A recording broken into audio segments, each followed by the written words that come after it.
સુરતમાં એક ફિલ્મી દ્રશ્ય સર્જાયો છે। મોટી રકમ વસૂલતા વ્યાજખોર કુખ્યાત લાલી પંજાબીની પોલીસે ધરપકડ કરી છે। સામાન્ય લોકોને શારીરિક અને માનસિક ત્રાસ આપીને રૂપિયા વસૂલનારા લાલી પંજાબીની આજે ધરપકડ કરી છે પોલીસે। અને ત્યાર પછી તેને હાથકડી પહેરાવવામાં આવી અને તેનો વરઘોડો કાઢવામાં આવ્યો, જેથી લોકોમાં જે લાલી પંજાબીનો ભય છે તે દૂર થાય।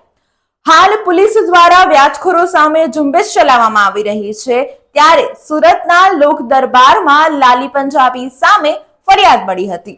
2 લાખ રૂપિયા લાલી પંજાબીએ વ્યાજે આપ્યા હતા। તેના બદલામાં વ્યાજ સાથે લાલી પંજાબીએ 6.67 લાખની વસૂલી કરી હતી અને ત્યાર પછી પણ 3 લાખની પઠાણી માંગી રહ્યો હતો। જે ફરિયાદ મળ્યા બાદ પોલીસે લાલી પંજાબીની ધરપકડ કરી છે અને હાથકડી પહેરાવીને તેનો વરઘોડો કાઢ્યો છે। લાલી પંજાબીનો વરઘોડો તેની જ ઓફિસ ખાતે લઈ જવામાં આવ્યો।